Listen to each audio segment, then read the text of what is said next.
చెప్పినట్టు గ్యాస్ ధర అయితేనేమి, బియ్యం అయితేనేమి, చక్కెర అయితేనేమి, నూనె అయితేనేమి, కూరగాయలు అయితేనేమి, ఇలా ప్రతిదీ అన్ని పెరిగిపోయాయి.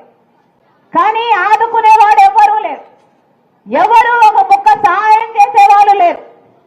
మీకేమో మీకేమో మీకేమో 12,000 రూపాయలు అమ్మఒడి, 12,000 రూపాయలు అమ్మఒడి ఇస్తున్నామని చెప్తున్నారు. అది కూడా ఒక బిడ్డకే. ఎలక్షన్లప్పుడు నేనే ప్రచారం చేశాను, ఎంతమంది బిడ్డలుంటే అంతమందికి సంవత్సరానికి 15,000 రూపాయలు అమ్మఒడి అని నేనే ప్రచారం కూడా చేశాను. ఆ వాగ్దానం నిలబెట్టుకోలేదు జగనన్న గారు. ఇప్పుడు ఒక బిడ్డకు మాత్రమే ఇస్తున్నారు అమ్మఒడి, అది కూడా 12,000 ఇస్తున్నారు. ఆ 12,000 మీ ఖర్చులకు సరిపోతున్నాయా, మీ బిడ్డల ఫీజులకు సరిపోతున్నాయా మీరు ఆలోచన చేసుకోవాలి. అంటే అంటే ఒక చేత్తో మట్టి చెప్పిస్తున్నారు, ఇంకో చేత్తో వెండి జబ్బు తీసుకుంటున్నారు. ఒక చేత్తో మీ దగ్గర 12,000 ఇస్తున్నారు, ఇంకో చేత్తో 24,000 రూపాయలు మీకు ఖర్చు అవుతుంది. మరి మీరు ఏం బాగుపడినట్టు? ఇప్పుడు ఫీజు రీంబర్స్మెంట్ కూడా లేదు.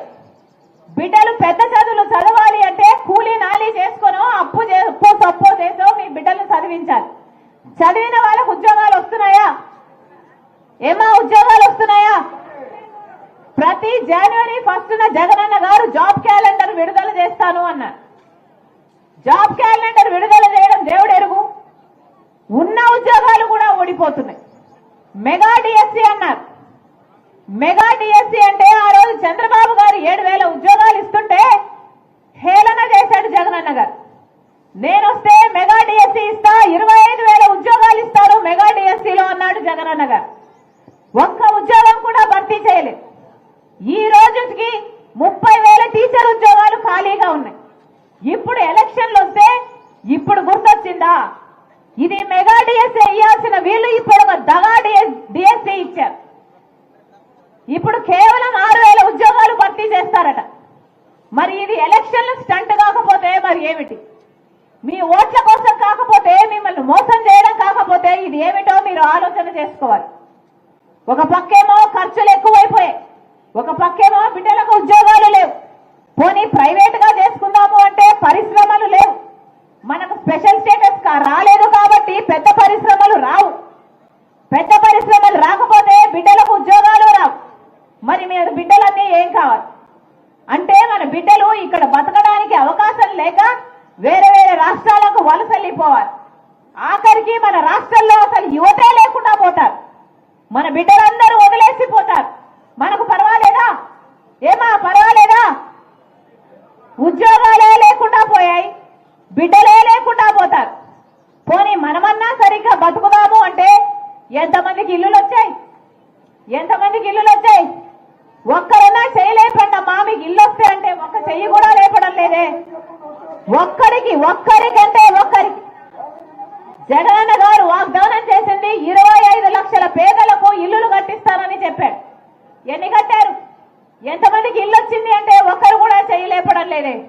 మరి మాట నిలబెట్టుకున్నట్టు ఇది ఎలా అవుతుంది? మహిళలు కూడా ఆలోచన చేయాలి.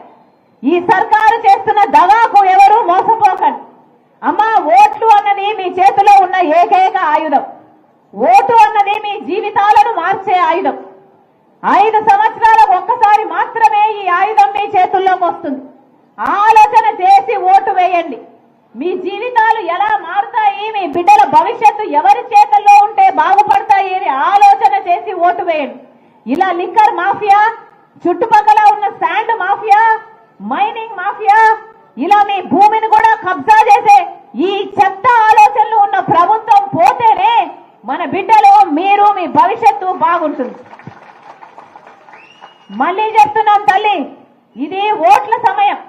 లీడర్ వస్తారు, అన్ని పార్టీల లీడర్ వస్తారు, మీకు డబ్బులు ఇస్తారు. మాకు ఓట్లేయండి ఓట్లేయండి అని అడుగుతారు.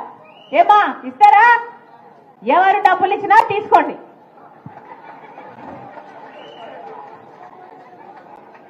ఎవరు ఎన్ని డబ్బులు ఇస్తే అన్ని డబ్బులు తీసుకోండి. మీ డబ్బులే మీ చేతుల్లో